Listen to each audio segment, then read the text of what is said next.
warahmatullahi wabarakatuh. Salam sejahtera untuk kita semua. Bersama Caca di sini sebagai moderator untuk 1,5 jam ke depan. Sebelumnya saya ucapkan terima kasih kepada Pak Ervin dan teman-teman semua atas waktunya pada pagi hari ini.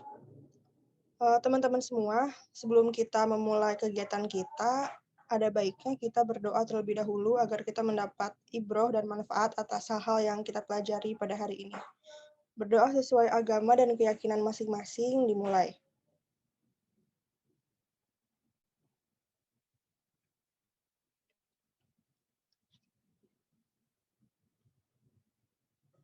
Berdoa dicukupkan. Baik, pagi ini saya ditemani oleh rekan-rekan saya dari kelompok 5. Mungkin bisa dipindahkan slide-nya.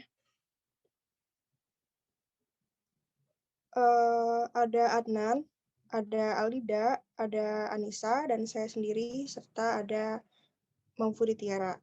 Hari ini kami akan mencoba untuk memaparkan hasil dari tugas kami mengenai assignment 11 tentang audit atas capital stock dan retained earning. Langsung saja, agenda kita pada hari ini yang pertama akan membahas mengenai tujuan audit, audit program dan internal control, schedule J1 dan schedule K1.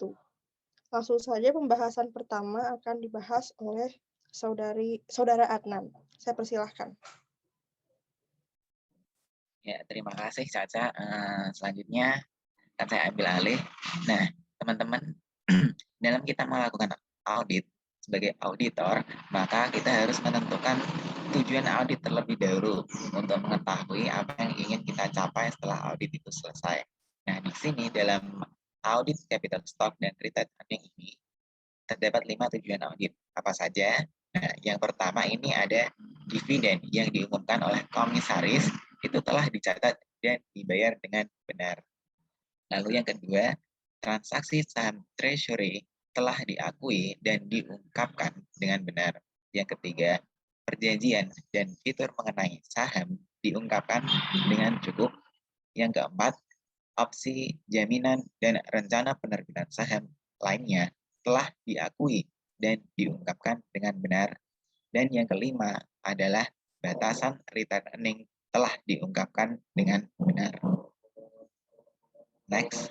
Nah, dalam kita melakukan audit, terdapat juga asersi-asersi yang kita uji. Nah, dalam audit capital stock dan retained earning ini terdapat asersi-asersi yang digunakan juga. Di sini ada 5. Yang pertama adalah asersi existence dan occurrence, lalu ada asersi completeness, ada right and obligation, ada valuation dan allocation, dan ada presentation and disclosure.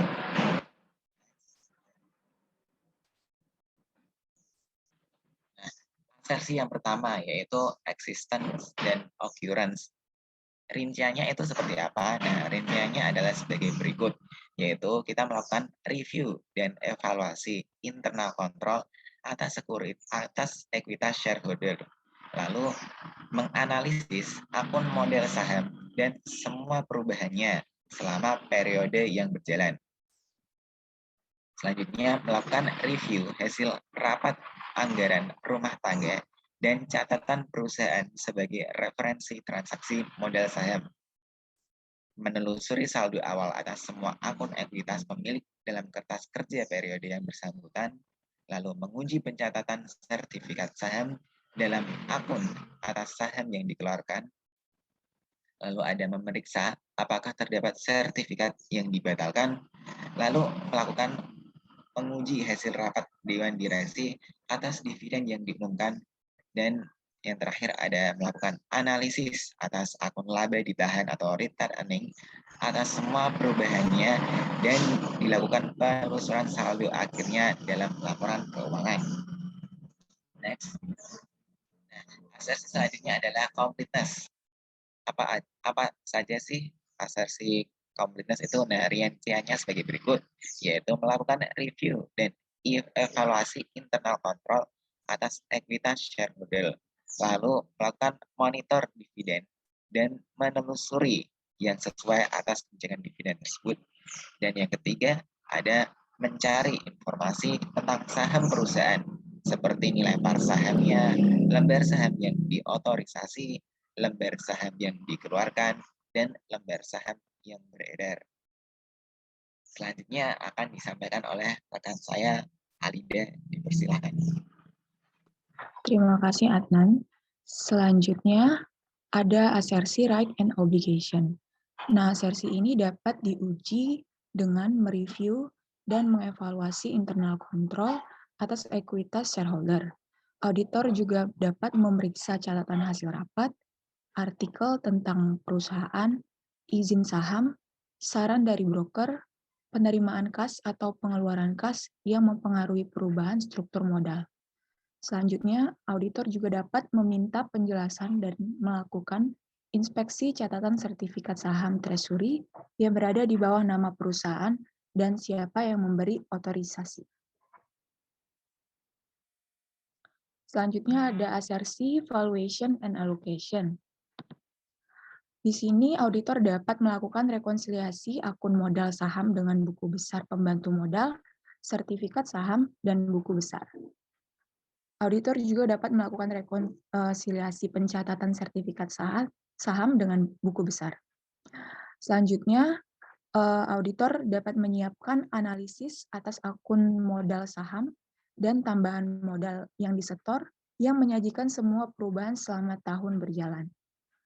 Selanjutnya, auditor dapat menyiapkan analisis akun return earning atas semua perubahan dan menelusuri saldo akhir dalam laporan keuangan.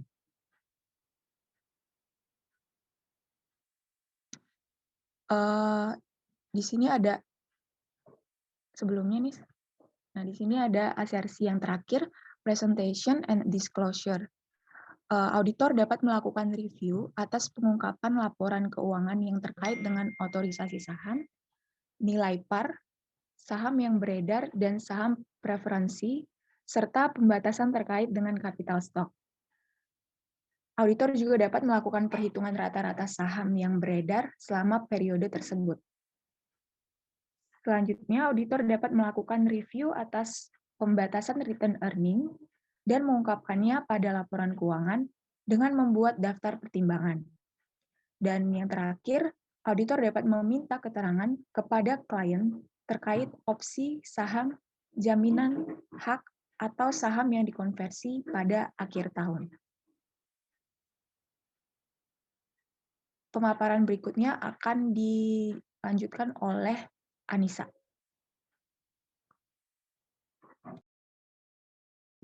Selanjutnya, tentang internal control. Untuk menilai apakah kualitas internal control itu bersifat kuat atau lemah, terdapat beberapa hal yang dapat dijadikan indikasi. Yang pertama adalah kekuatan dari internal control. Nah, sertifikat saham yang belum diterbitkan di bawah kontrol pihak yang berwenang. Adapun tes of control yang dilakukan adalah meminta keterangan terhadap pihak yang bertanggung jawab mengontrol sertifikat saham yang belum diterbitkan. Kemudian ada kekuatan lainnya yang kedua, sertifikat saham memiliki nomor seri. Tes of control yang dilakukan adalah meminta sampel sertifikat saham untuk memeriksa keberadaan nomor serinya. Kemudian, sertifikat saham yang dibatalkan dihancurkan secara tepat dan dicatat di buku sertifikat saham. Adapun tes of control yang dilakukan adalah meminta pencatatan penghancuran sertifikat saham yang dibatalkan di buku sertifikat saham. Kemudian, memiliki buku pembantu sertifikat saham. Tes of control yang dilakukan oleh auditor adalah meminta buku pembantu sertifikat saham.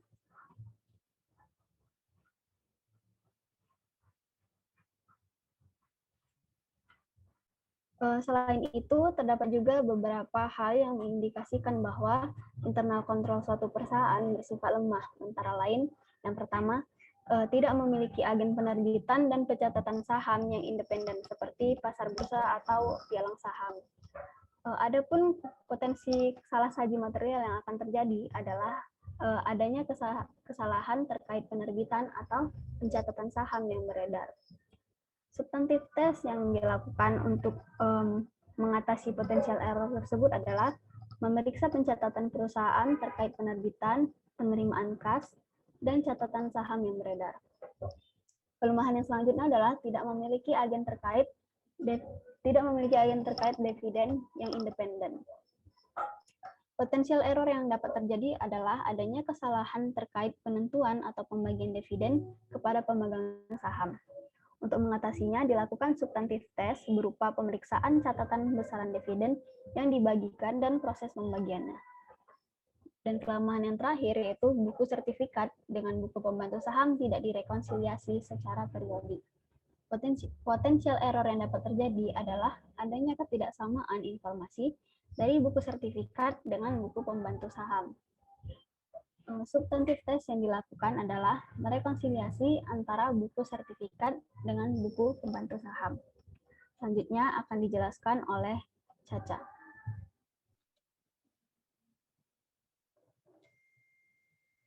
Baik, saya akan menjelaskan mengenai audit program yang dilakukan untuk menguji asersi-asersi yang relevan pada capital stock dan retained earning ini. Yang pertama, meminta analisis jumlah saham dan nilai dari setiap modal saham kepada pihak manajemen. Yang kedua, mencocokkan saldo awal dengan kertas kerja tahun lalu, dilanjutkan dengan memeriksa catatan hasil rapat artikel tentang perusahaan, izin saham, penerimaan kas atau pengeluaran kas yang mempengaruhi perubahan struktur modal, kemudian meminta analisis akun dan transaksi saham treasury. Yang kelima, vouching transaksi saham treasury pada periode ini. Yang keenam, next, meminta penjelasan dan melakukan inspeksi catatan sertifikat saham treasury yang berada di bawah nama perusahaan dan siapa yang memberi otorisasi. Lalu, yang ketujuh, meminta atau menyiapkan analisis kontribusi modal lain selama periode yang bersangkutan dengan mencocokkan saldo awal dengan kertas kerja tahun lalu, kemudian memeriksa dokumen pendukung untuk semua perubahan pada akun Other Contributed Capital. Kemudian, meminta atau menyiapkan analisis akun laba ditahan selama periode yang bersangkutan dengan mencocokkan saldo awal dengan kertas kerja tahun lalu, memeriksa dokumen pendukung untuk semua perubahan pada Other Contributed Capital, memeriksa catatan hasil rapat untuk mendukung keputusan pembayaran dividen. Nah, audit program untuk nomor 1 sampai dengan nomor 8 bertujuan untuk menguji asersi, eksistensi, serta right and obligation. Kemudian, audit program nomor 9 dan 10 nanti akan bertujuan untuk menguji asersi completeness, yaitu mereview sertifikat saham, proses akuntansi untuk semua sertifikat, next, serta menentukan apakah semua dividen telah dibayar atau termasuk dalam hutang. Kemudian, audit program nomor 11 bertujuan untuk menguji asersi, valuation, and allocation, yaitu melakukan rekonsiliasi akun capital stock dengan buku besar pembantu modal, sertifikat saham, dan buku besar. Kemudian, audit program nomor 12 meminta data pengungkapan laporan keuangan pada pihak manajemen seperti otorisasi saham, nilai par, preferensi, atau pembatasan terkait dengan capital stock. Yang nomor 13, meminta keterangan tentang keberadaan dari opsi saham, jaminan hak atau perubahan konversi pada akhir tahun. Audit program nomor 12 dan 13 ini bertujuan untuk menguji asersi presentation and disclosure. Selanjutnya akan diteruskan oleh rekan saya, Tiara, yang akan membahas tentang schedule J1 dan K1. Saya persilahkan. Terima kasih Caca. Jadi saya akan melanjutkan penjelasan dari Caca tentang capital stock. Jadi kami sudah menelusuri semua dokumen untuk mengecek apakah ada penerbitan atau penarikan saham untuk tahun 2003. Lalu yang pertama kami mengecek notula meeting halaman 32 dan berdasarkan notula meeting tidak ada penerbitan atau penarikan saham tahun 2003. Lalu kami juga mengecek pengeluaran dan penerimaan kas, apakah ada yang terkait penerbitan atau penarikan saham. Dan berdasarkan jurnal kas terbukti tidak ada transaksi share capital. Terakhir, kami juga mengecek di laporan keuangan halaman 263. Karena pernyataan kalian sudah benar, jadi tidak ada jurnal. Kami menyimpulkan bahwa tidak terdapat transaksi terkait capital stock selama tahun 2003. Jumlah saham yang diterbitkan dan yang beredar hingga tahun 2003 sebanyak 1.250 saham dari jumlah 20.000 saham yang diotorisasi. Saldo di akun capital stock dan other contributed capital masing-masing adalah 925.000 dan 736.550 dan sudah dinyatakan secara wajar pada 31 Desember tahun 2003. Selanjutnya.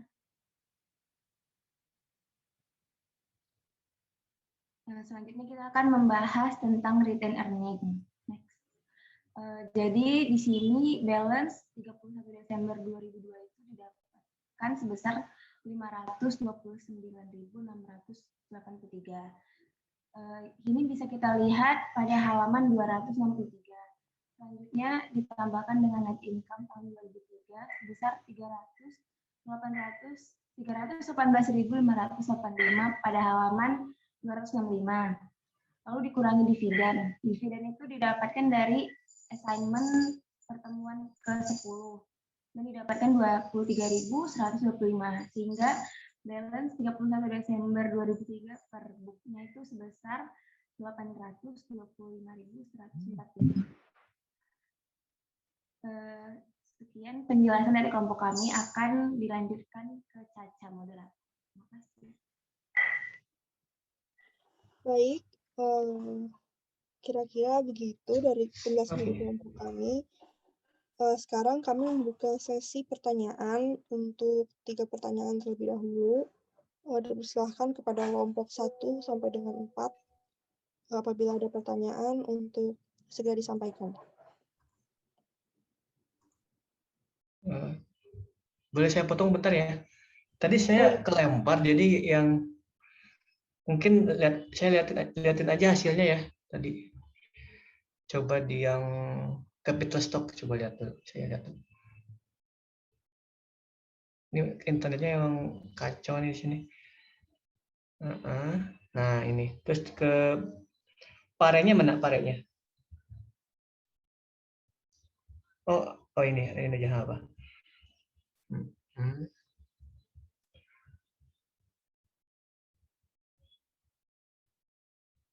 Jadi 23125 ya? Oke. Ya udah. Silakan lanjut lagi. Makasih.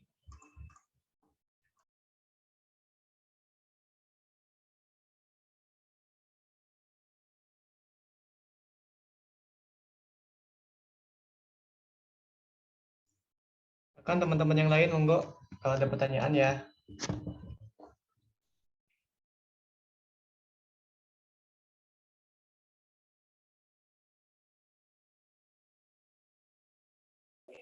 Izin bertanya, Caca. Ya, silahkan Dea dari kelompok berapa?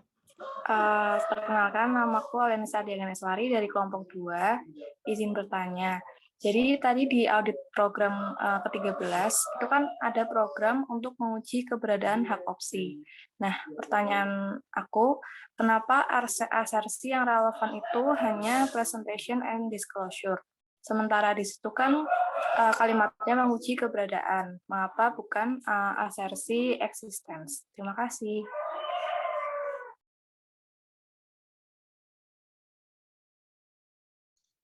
Izin bertanya.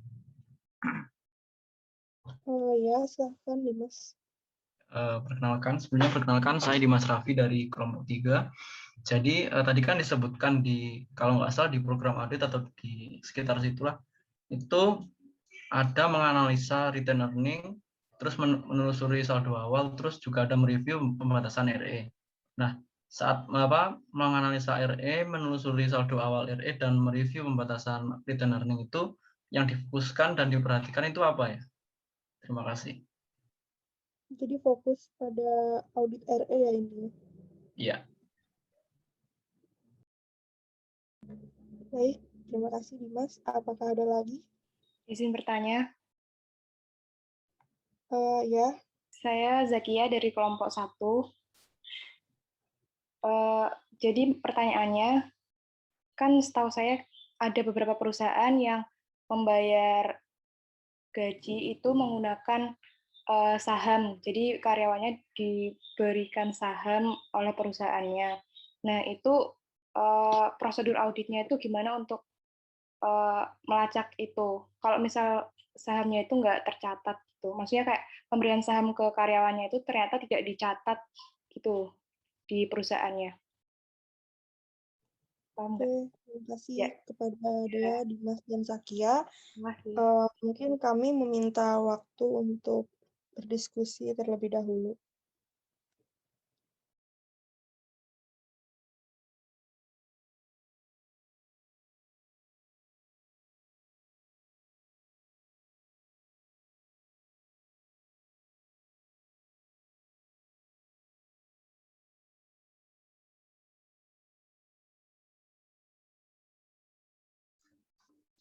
Sambil diskusi ya, saya coba lihat di kelompok-kelompok lainnya ya, dari sisi apa namanya parnya. Common stock nggak ada par ya, dia sama ya. Oke, rated earning ya. Dia cuma jadi dividen ya dia.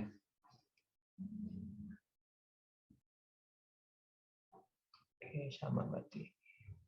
Untuk kelompok 4.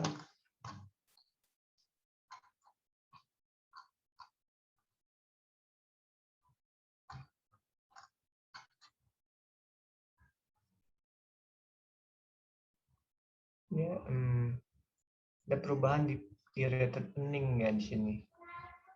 Mungkin monggo bisa dijelasin tuh. Terus ditanyakan kan perbedaannya apa. Oh, rated earningnya dia 153 ya. 3 dividen kasar dari dividen adjustment. Oke, sama berarti. Sama.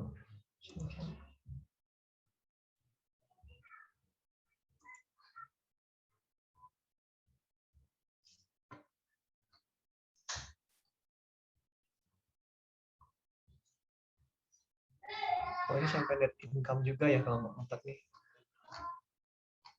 Oke. Sampai rated earning saja.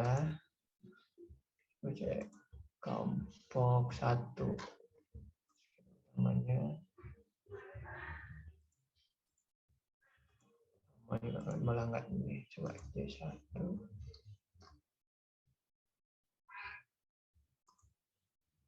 Nah, dividen 23.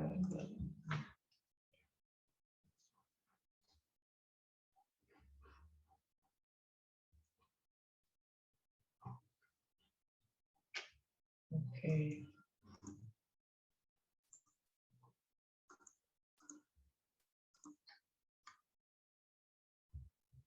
Iya, karena ini ya, karena apa sedikit ya dari sisi soalnya nggak banyak deh. Dia mempersoalkan yang Januari 2003 ini.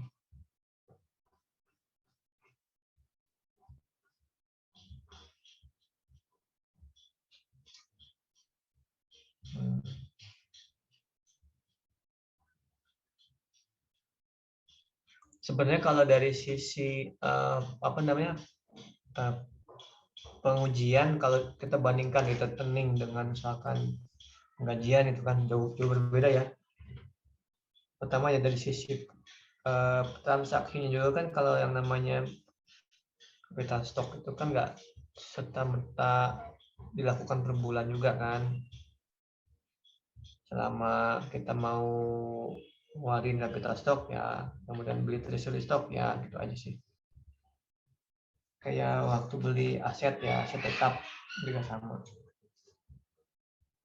Cuman yang beberapa juga permasalahannya adalah apakah ketika dia menggabungkan dengan penggajiannya dengan saham ya, apakah tercatat atau tidak. Nah, itu sih biasanya.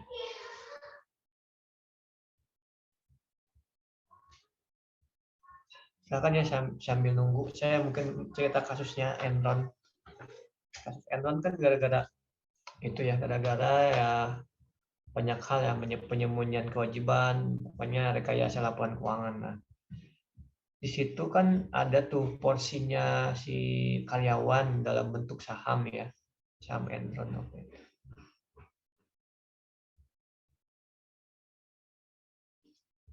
Nah, di situ ternyata karena kan orang sudah bekerja lama ya, kita kan tidak serta-merta digaji cuma tunai, tapi juga bentuknya kayak non tunai, yaitu saham perusahaan kan. Tiap bulan dikasih berapa share gitu kan, berapa jumlahnya. Nah, itu kan semakin bertahun-tahun kan semakin banyak kan tuh dari sisi nilainya saham. Nah, ketika permasalahan itu ada itu timbul, itu merubah semuanya. Artinya yang tadinya perhitungan dia mungkin mau pensiun ataupun ya mau mengundurkan diri kan pasti bisa diambil kan tuh uang, dikonversikan istilahnya, dijual. Untungannya mungkin berpuluh-puluh juta kan seperti itu. Tiba-tiba dengan kondisi Enronnya gitu langsung berubah. Ya mungkin yang puluhan juta jadi ratusan ribu gitu. Kasihan gitu. Ini mungkin permasalahannya kalau perusahaan yang ada sahamnya kayak gitu. Teman-teman yang bermain saham pun ya harus hati-hati nih sekarang. Kondisi kayak gini ya lumayan juga ya. Saya juga kan jadinya akhirnya udah deh nggak usah dulu lah. Selain sibuk kan di kantor nah gitu. Teman-teman juga harusnya sih sekarang sudah ada edukasi untuk saham ya. Kalau misalkan memang mau bisa coba-coba dulu itu kan, kecil-kecilan dulu aja main. Ya saham-saham yang ini aja, perusahaan-perusahaan yang bagus.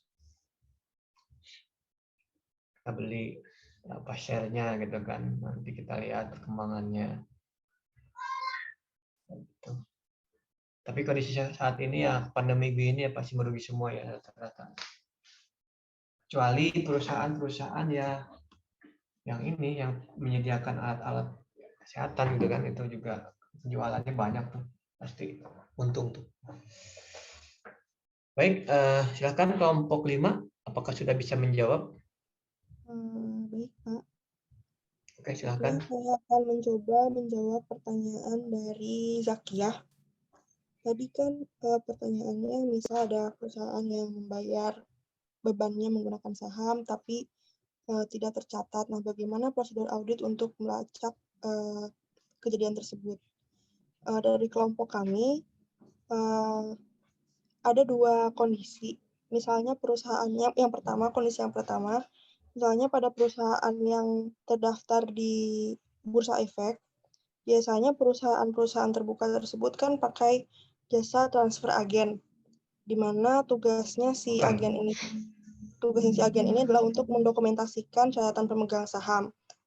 Untuk antisipasi kecurangan dan untuk melacak kecurangan tersebut, kita sebagai auditor bisa tanya ke agen ini, karena agen transfer saham ini kan sifatnya independen.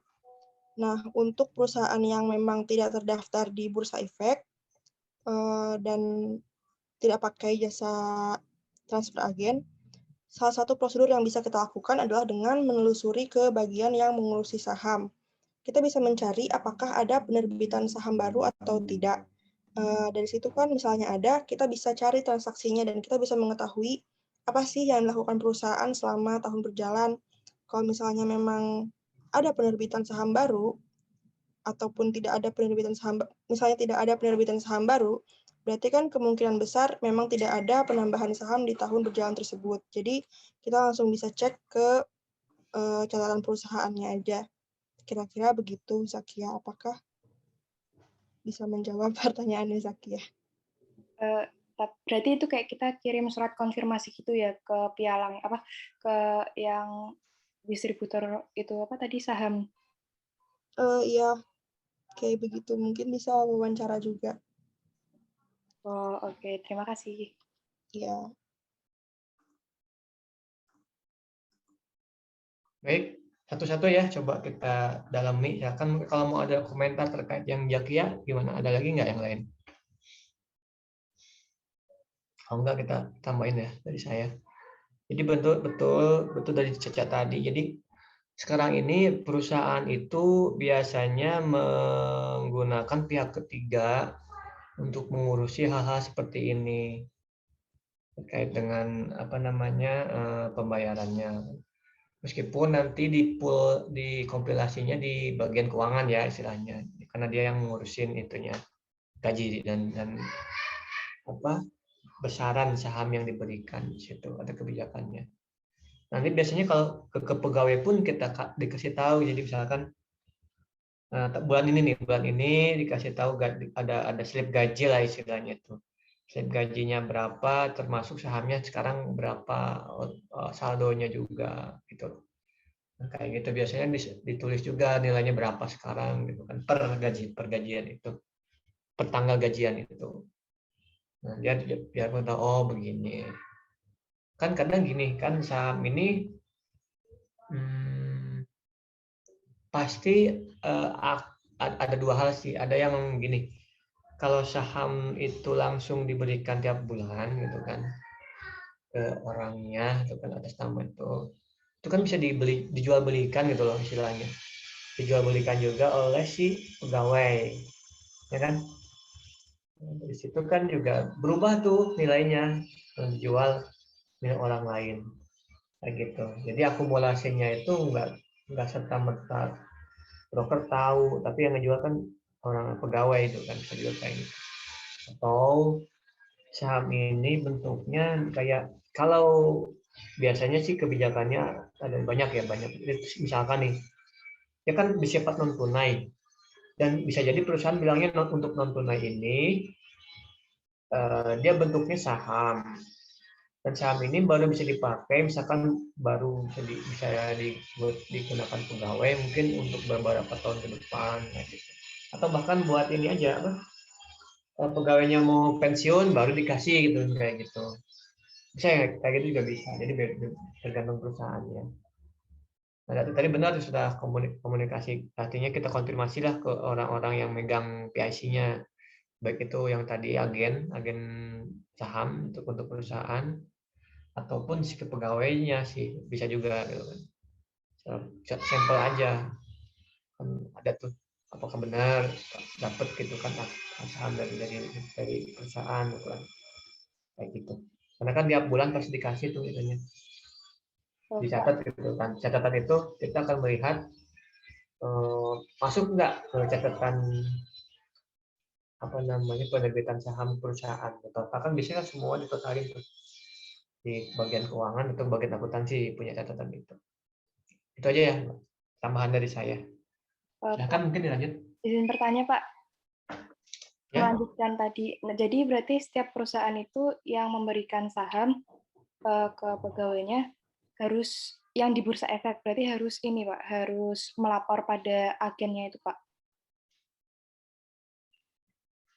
Maksudnya kalau dikasih maksudnya? Ya, maksudnya kalau perusahaan itu mau memberikan saham ke pegawainya itu harus lapor ke agen yang pihak ketiganya itu tadi. Ya, betul.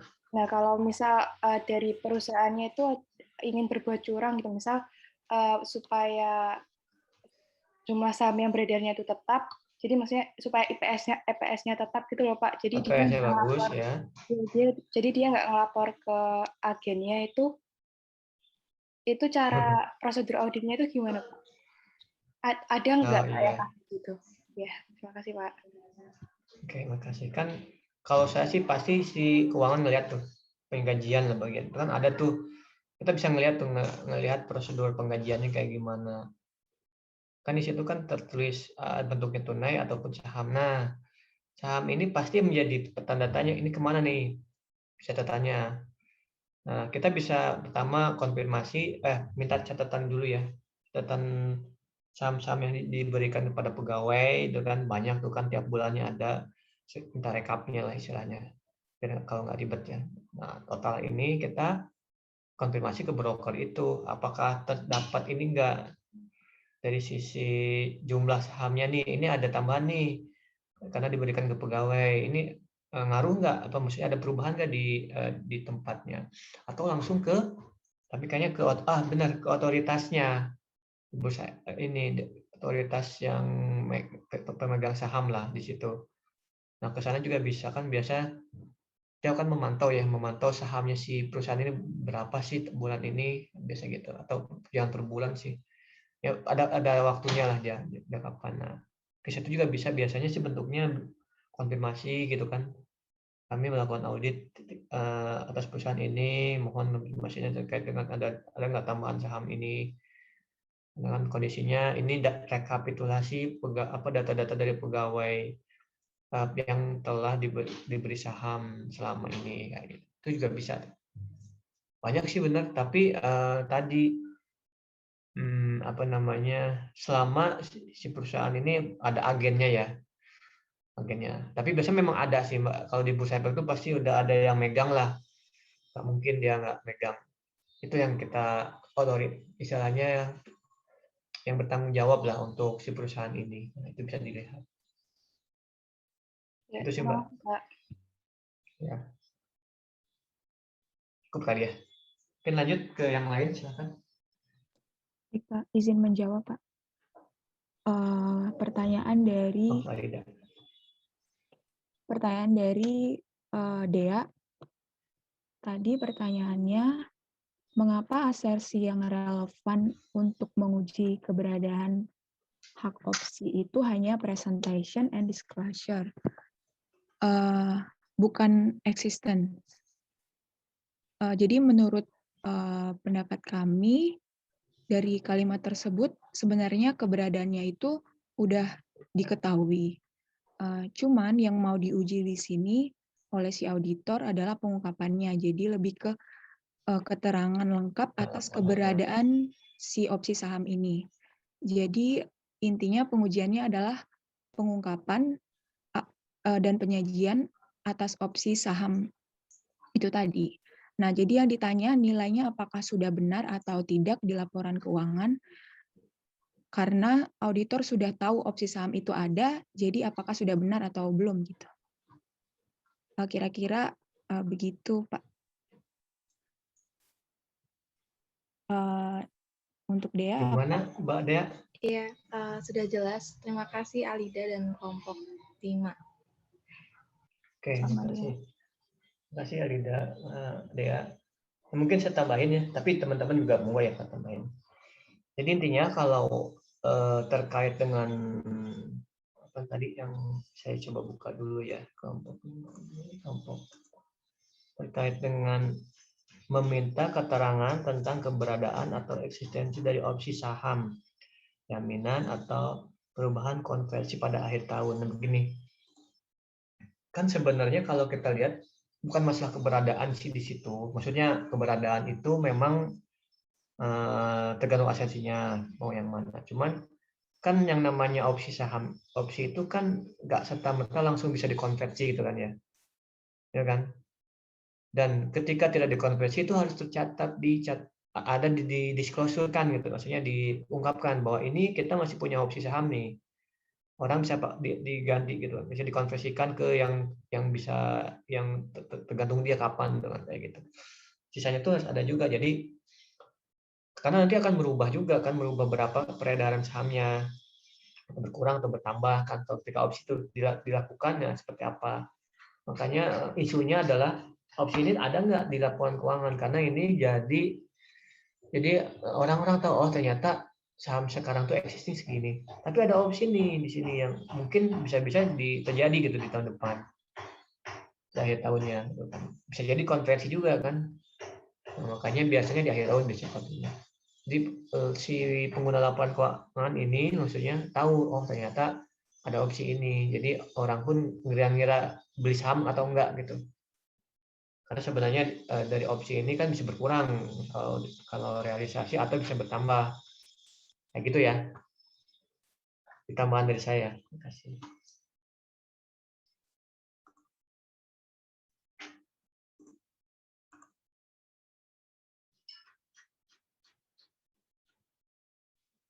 Ya sih kalau rata-rata saham tuh lebih banyak ke disclosure-nya. Kecuali perhitungan. Kalau perhitungan kan jelas dari sisi apa namanya, bisa jadi dari alokasinya, valuation-nya bisa kayak gitu. Termasuk di awal dia sertifikat sahamnya itu jelas itu right and obligation-nya juga gitu kan. Termasuk ya dari sisi keberadaan sahamnya, benar nggak dia ngerbitin saham? Yang kan enaknya tuh kalau si saham ini kan sudah ada yang ngatur gitu ya. Jadi kalau dia di bursanya ada, ya udah berarti ini ada tinggal sertifikatnya. Dan publis di publik gitu, oh ini sahamnya berapa kelihatan. Itu sih enaknya. Kecuali apa namanya, dia ya nggak terdaftar di mana gitu. Bisa aja kan kayak ini perusahaan perusahaan Cina atau perusahaan Jepang tuh dimasuk di bursa efek Amerika kan, bisa juga kayak itu. Maksudnya bisa di mana aja dia, yang penting dia terdaftarnya di mana, itu pakai aturan itu sih. Seru sih kalau bursa efek ini, cuman ya tadi sedikit meleng aja gitu.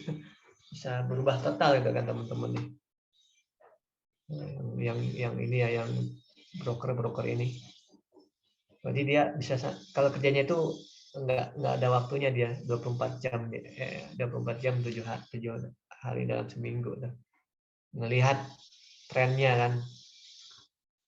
Dan kalau orang-orang yang kayak ya inilah di konsumen paling bawah ya hanya melihat biasanya harian. Oh hari ini gimana, ditelepon kan, ini kira-kira kita jual nggak? Oh silakan Pak dijual, nah gitu biasanya ada. Jadi cuman bisa konsultasi juga kan. Itunya enak saham ya, dibantu saat ada yang bantuin. Kalau misalkan disuruh Pak izin, disuruh ini kayaknya lagi trennya dia turun, dengan dijual deh, nah, saya jual kayak gitu. Bermain saham seperti itu ya, kalau kita ada ke perusahaan mana gitu kan udah jelas. Lanjut kelompok 3 nih Mas Dimas, silakan, siapa yang mau ini? Ya Kak, jadi Tiara ya, oke. Jadi saya akan menjawab pertanyaan Dimas dari kelompok 3 tentang apa yang diperhatikan dalam audit RE. Jadi pada kebanyakan perusahaan, transaksi-transaksi yang terkait dengan laba ditahan atau retain earning itu hanyalah pencatatan laba bersih untuk tahun buku yang bersangkutan serta pengumuman dividen. Adapun perubahan lain dalam laba ditahan bisa berupa koreksi laba pada tahun lalu, penyesuaian tahun lalu yang didebitkan atau dikreditkan langsung ke laba ditahan, dan penetapan atau penghentian penyisihan laba ditahan. Kira-kira itulah yang bisa menjadi perhatian ketika seorang auditor hendak mengaudit akun retain earning. Apakah sudah menjawab, Dimas? Sudah jelas, terima kasih kelompok 5. Ya.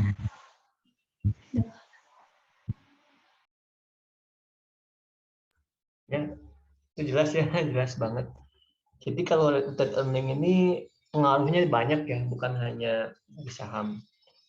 Tapi koreksinya itu juga ya, dari mana aja sih, bisa jadi yang tahun lalu masih belum di mana ya, kan ada juga retain earning itu ada yang direstriksi ya, direstriksi itu kan, karena dia mungkin untuk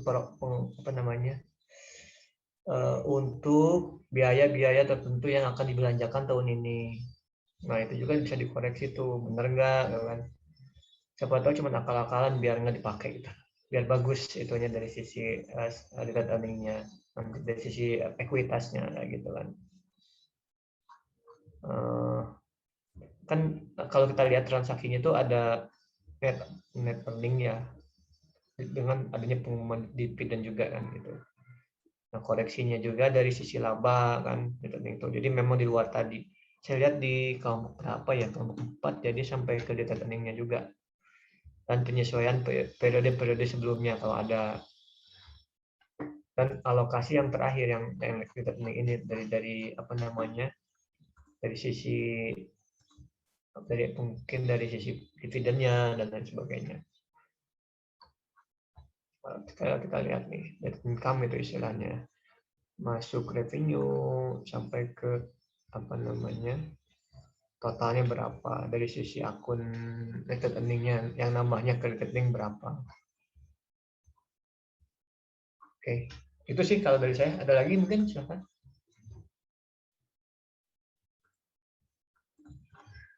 Ya, mudah-mudahan nanti waktu silakan Mbak moderator, gimana prosesnya ini, mau dilanjut lagi sesi 2? Enggak, ini masih nyambung yang tadi, Pak. Oh, ini ada Angel nih. Silakan Angel. Nyambung yang mana nih? Yang related earning? Iya, Pak. Silakan. Terkait prosedur audit return earning ini, saya masih bingung apakah tujuan utama asersinya itu terkait saldo akun atau transaksi dan peristiwa, karena kan return earning ini di net income ada, sama di balance sheet juga ada gitu. Jadi masih bingung, Pak, tujuan asersi itu. Ya, silakan kelompok 5 dulu. Silakan kalau 5. Ditulis aja di sini, satu lagi nambahin siapa? Devina Rosa ngomongin terkait dengan apa? Tujuan audit returning itu apa?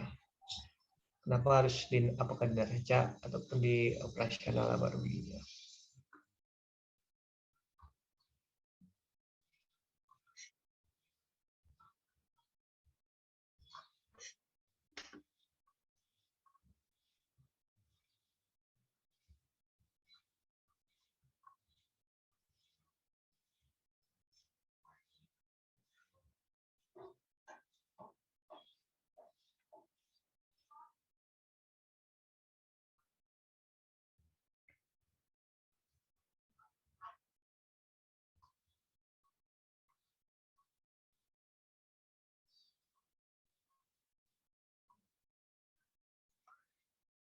Sambil nunggu ya, kalau saya lihat Apple Blossom ini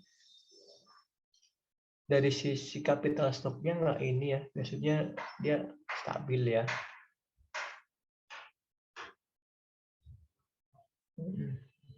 Maksudnya dari sisi soalnya ya yang kita soalkan nggak ada treasury ya. Soalnya maksudnya di soalnya ada penjualan gitu, pembelian gitu. Ada.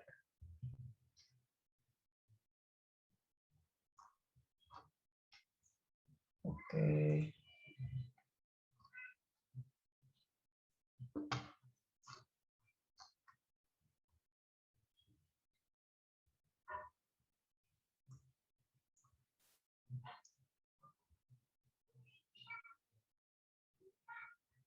Coba saya lihat kelompok 3 ya.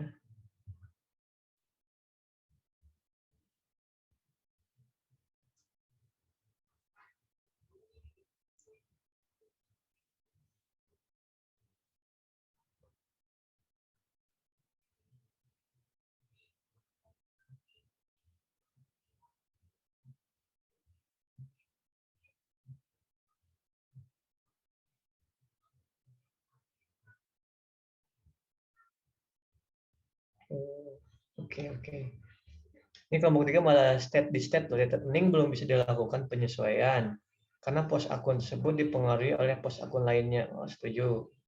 Pos akun ini baru bisa dilakukan penyesuaian setelah periode data terkait net effect dan audit adjustment yang ditemukan di assignment 12. Assignment 12 di bagian penyelesaian audit. Memang sih, karena related earning banyak ya, dia melibatkan banyak pihak.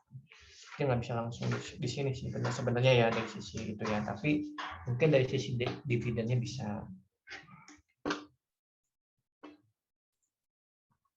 Apa ini kan pendapat kelompok, selama itu atau teorinya sama ya nggak masalah. Oke. Kelompok 4.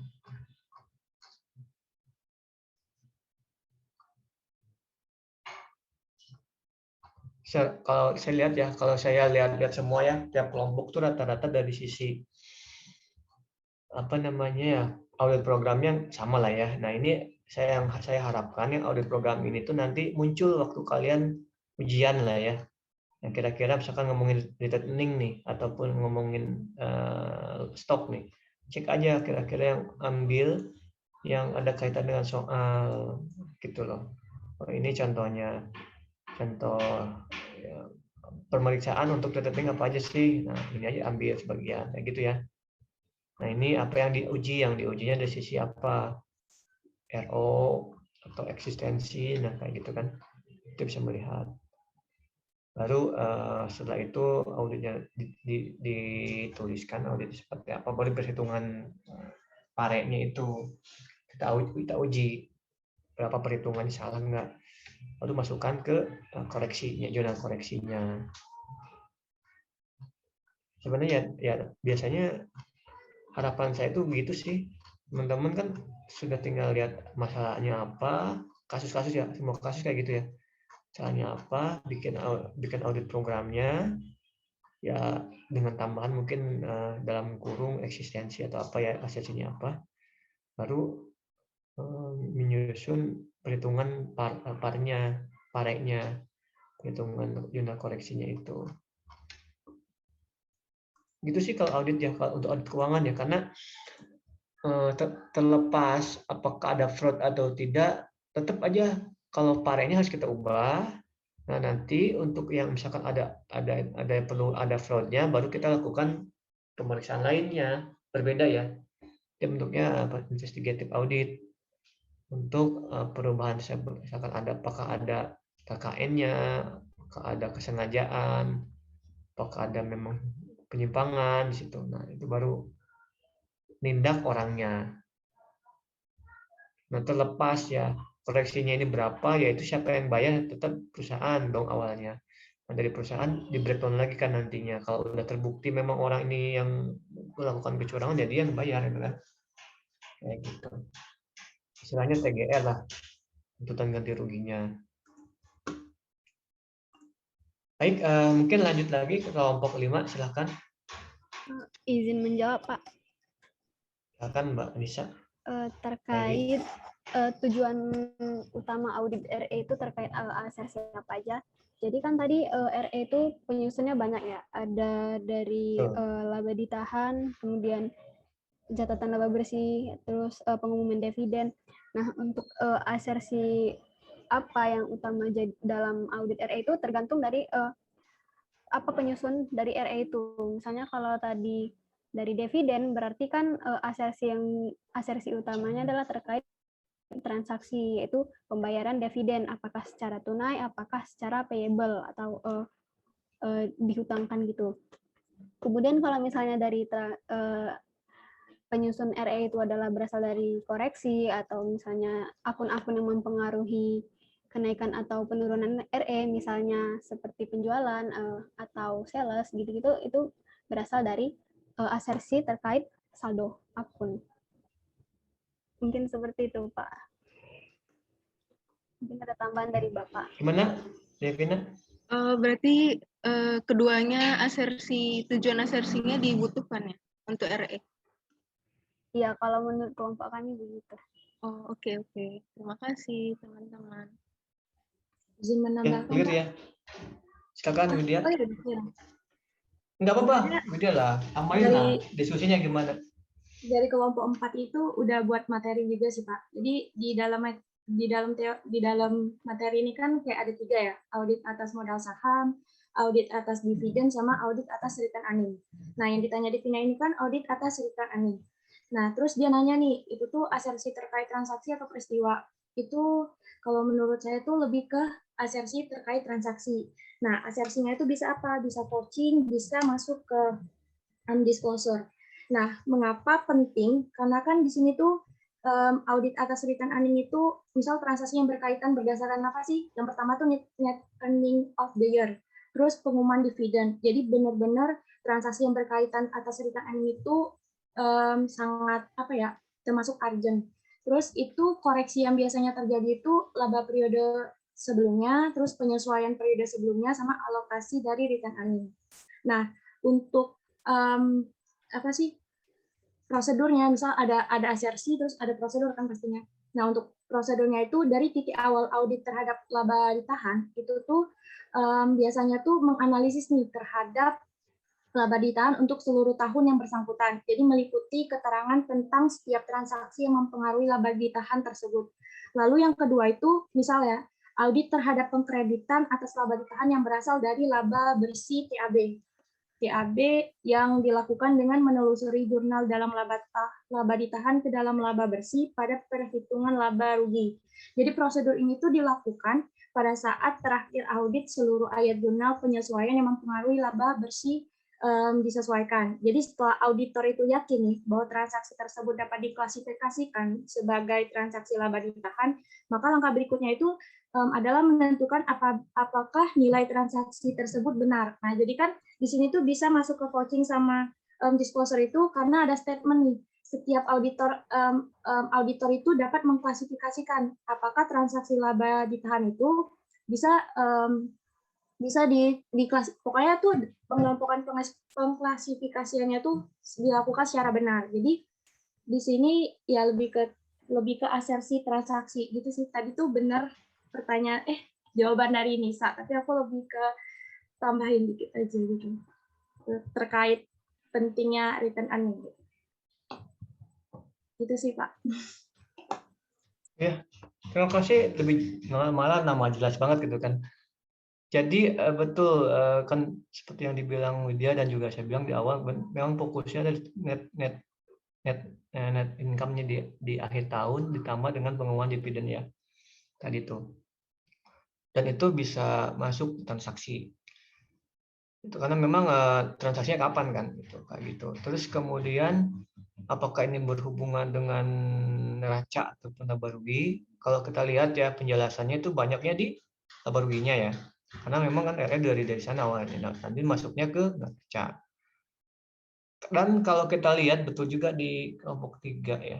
Kelompok 3 tadi juga dibilang bahwa memang nggak bisa langsung dilihat gitu kan dari sisi posnya. Meskipun kalau kita lihat bisa sih dari sisi rekeningnya. Nah, kita akan bisa lihat di final adjustment di tadi bagian penyelesaian audit karena di situ semuanya ada tuh. Semua pos-pos mana aja yang masuk ke return earning yang masuk ya. Karena gini kayak kan ada beberapa adjustment juga ya, misalkan ada yang perlu di adjustment karena kesalahan ini metode misalkan yang masuk ke return earning kan ada juga ya. Kalau di tahun lalu ada yang sebelumnya itu ada kesalahan pencatatan, baru dimasukin ke return earning kan kayak gitu. Itu pun bisa menjadi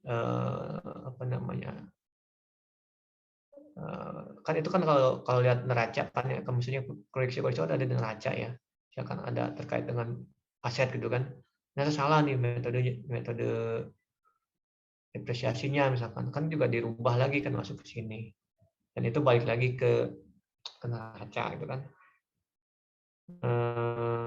Jadi untuk bagusnya yang namanya RE ini memang di akhir biasanya ya, jadi setelah semuanya selesai baru RE. Karena apa? Karena tadi ini harus komprehensif dulu. Kayak kas juga sih. Kas kan juga mempengaruhi semua beberapa akun-akunnya yang lain. Termasuk RE kan juga untuk yang dividen juga kan ada pembayaran kas juga. Itu juga mempengaruhi. Itu. Jadi biasanya di akhir tuh kas tuh. Sampai baru kita lihat masing-masing adjustment-nya di penyelesaian audit. Benar. Tambahin lagi ya. Udah clear kayaknya nih yang RE ini. Kenapa penting dan itu mempengaruhi beberapa akun-akun dan juga beban-beban gitu ya. Kayak ini. Itu sih. Gimana, ada lagi yang ditanyakan atau cukup aja? Sudah Pak. Terima kasih Bapak dan teman-teman. Oke, terima kasih. Pak Caca, gimana? Silakan. Baik, mungkin apabila masih ada pertanyaan bisa disampaikan sekarang. Apakah masih ada pertanyaan, teman-teman? Izin bertanya, Cak. Oh iya, Rahmi. Ya, tambah lagi nih. Mungkin Tadi kan di schedule J1 kalau nggak salah ada akun other contributed capital ya. Nah, itu sebenarnya akun itu maksudnya untuk apa? Terus kalau misalnya untuk melakukan audit ini, ada nggak sih prosedur yang harus dilakukan gitu untuk pengujian akun tersebut? Oke, terima kasih. Contributed capital ya? Iya. Oke, kami hold dulu ya.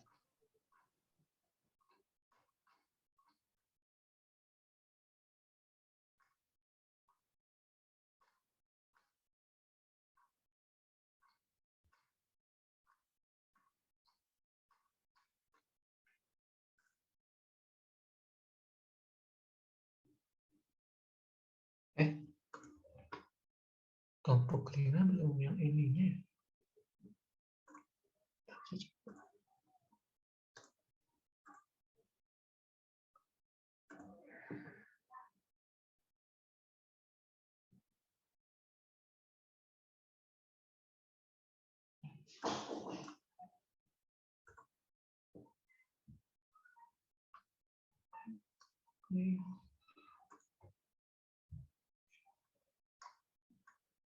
Oh, salah.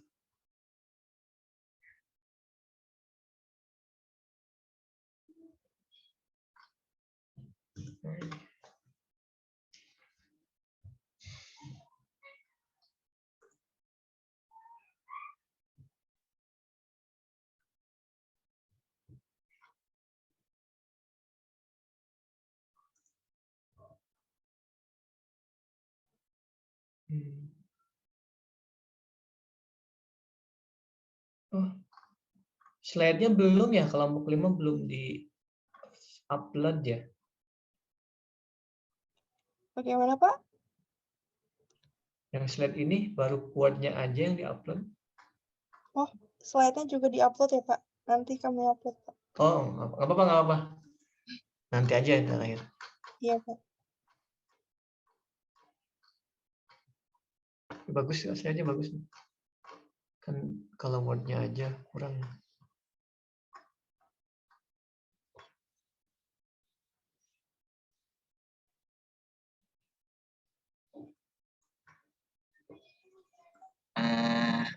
Baik, saya akan menjawab pertanyaan dari kami dari kelompok 4. Nah, pertanyaannya itu, apa itu yang dimaksud dengan akun other contributed capital yang ada di schedule D1 dan bagaimana prosedur audit yang dilakukan atas akun tersebut. Nah, other contributed capital itu biasa kita kenal dengan share premium atau saham premium atau bisa juga disebut additional paid-in capital. Nah, jadi dia itu merupakan selisih lebih harga jual sahamnya. Jadi misal kalau kita menjual satu lembar sahamnya itu ada $50 per lembar, sedangkan parnya adalah $40 per lembar, maka $10 itu akan menjadi other contributed capital. Nah, lalu bagaimana prosedur auditnya? Itu bisa kita lakukan dengan menggunakan, yang pertama adalah dengan menggunakan asersi, existence, dan occurrence, dan right on obligation. Nah, caranya dengan meminta atau melakukan meminta dan melakukan analisis atas akun other contributed capital selama periode berjalan.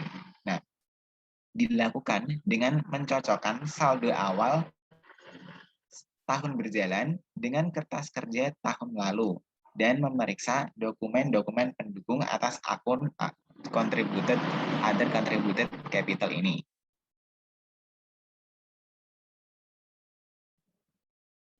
Bagaimana, Rahmi? Oh iya, udah jelas. Terima kasih Adnan dan kelompok 5.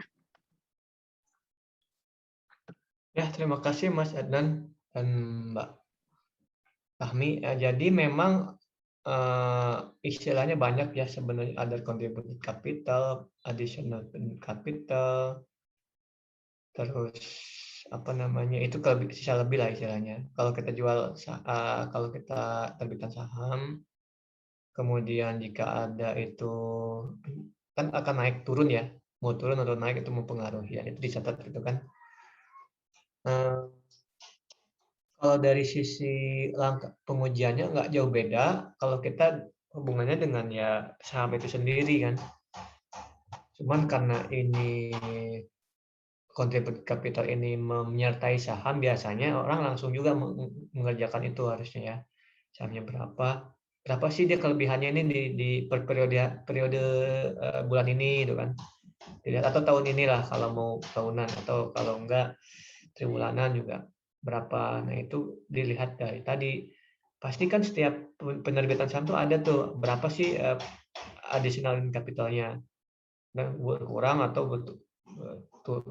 atau bertambah kan kayak gitu, itu mengurangi. Nah kan yang itu yang ada perolehan uang dan juga pengeluaran uang. Di sini penerbitan saham pasti ada berubah itu. Dan itu biasanya kan kalau sahamnya udah dari dulu ya di awal kan tuh kan, kalau memang perusahaan kan nggak mungkin misalnya ongoing lah ya, dia terus-terusan pasti akan menambah saldo, terus kemudian mengurangi, nambah lagi, ngurangi lagi kan, itu fluktuatif di tahun ini misalkan.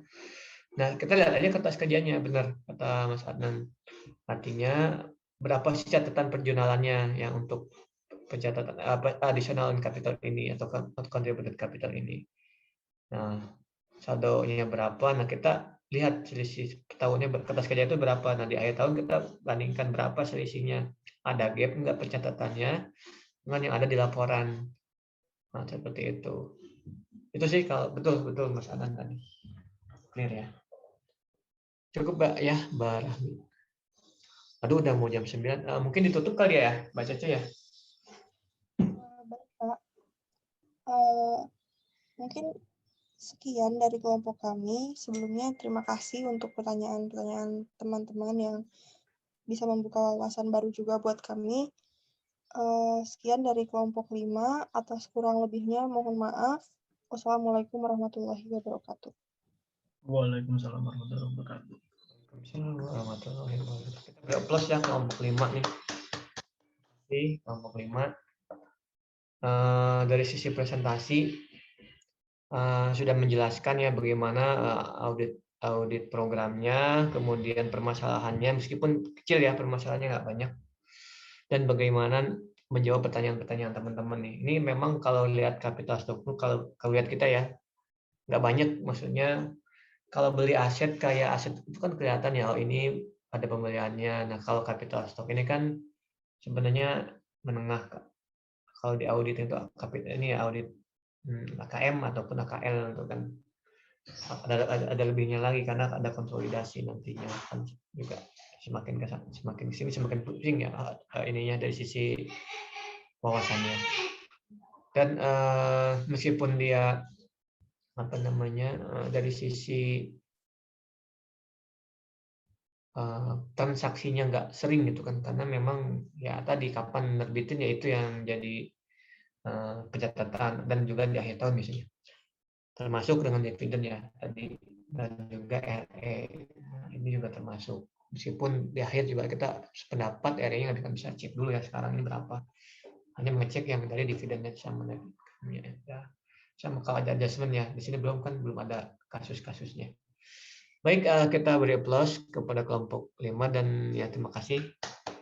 Kemudian kita lanjutkan ya kelompok 5 dan teman-teman ke materi hari ini yang meskipun sedikit ya, sebenarnya udah banyak tadi kita bicarakan, diskusi, teman-teman juga ada tambahan dari beberapa ya terkait dengan dividen ataupun RE ya.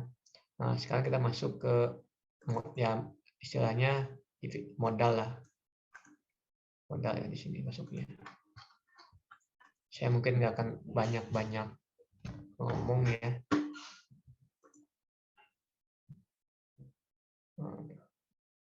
Nah, gitu. Kalau kita lihat ya transaksi ini pertama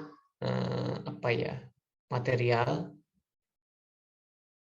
tapi sedikit, itu yang kita iniin. Kemudian ada hubungan hukum di sini. Kenapa? Ada yang memegang saham dan obligasi. Jadi memang kan kita lihat kalau saham tuh banyak aturannya ya. OJK-nya, bursa efeknya, kemudian perusahaan, broker, dan itu kan banyak tuh. Itu hubungan hukum itu banyaknya tuh. Antara entitas dengan pemegang saham. Karena memang bisa juga nih pemegang saham banyak yang menggugat kan. Karena perusahaan ini melakukan kecurangan, rekayasa laporan keuangan, itu banyak kayak gitu. Yang berakhir di mana? Berakhir di pengadilan dan kerugian bagi perusahaan. Kalau terbukti ya, dan bahkan kebangkrutan itu kayak gitu. Kemudian kita ada bunganya juga dan dividen ini karena dividen ini masuk ke ekuitas juga nantinya. Hasil dari dividen tiap tahun ada. Dividen itu banyak ya, dividen apa? Ya tergantung biasa atau preference-nya. Nanti juga kita nggak dibahas tadi ya, cuma fokusnya ada dividen gitu kan. Akun terkait ini paid-in capital yang OPAT namanya ya, kalau other contributed capital juga bisa dividen declared. Nah tadi treasury stock nggak terlihat ya, tapi intinya sama aja. Kita jual saham kita buat dibeli kembali. Nah kita akan berbeda di sini, ekuitasnya itu jelas yang namanya perusahaan terbuka yang terdapat di bursa efek ini.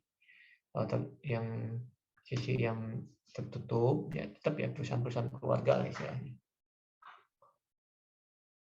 Ini udah jelas ya. Ngomongnya kalau penerbitan saham itu pasti stok, kemudian dapat cash, ada juga paid-in capitalnya apakah berapa ya pada saat isi stoknya berapa, di endingnya juga terlihat. Dan juga untuk dibayarkan untuk kas dividen ya, untuk kreditnya dapat untuk bayar dividen yang akan diberikan ke pemegang saham. Di sini masuk ke rekening dari sisi dividennya. Jadi yang dibahas rekening ini di sini ada terkait hanya dividen declare-nya aja, pengumumannya aja. Yang lain enggak. Kayak gitu. Kemudian otoritas ini masuk.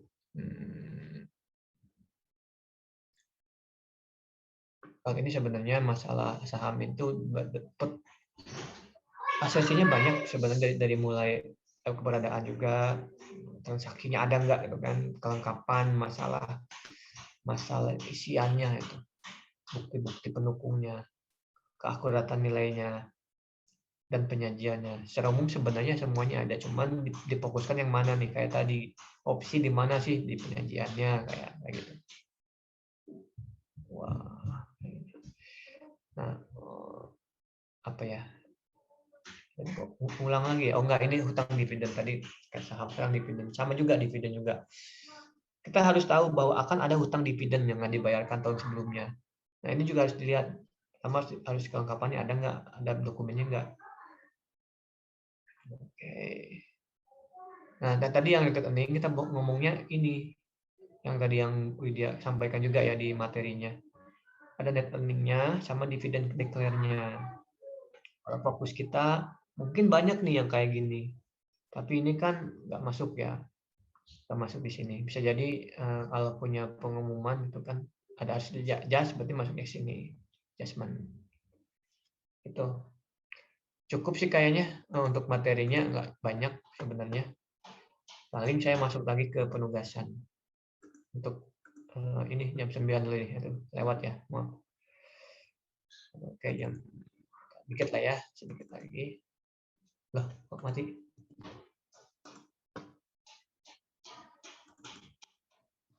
Halo?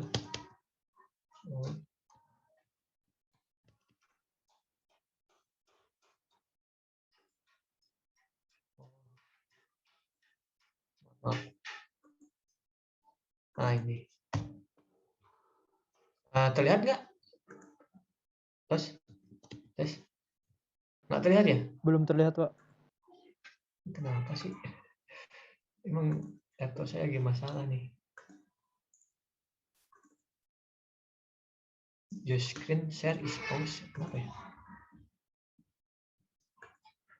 Pause ya? sini lagi ada masalah kayak ini. Bentar ya.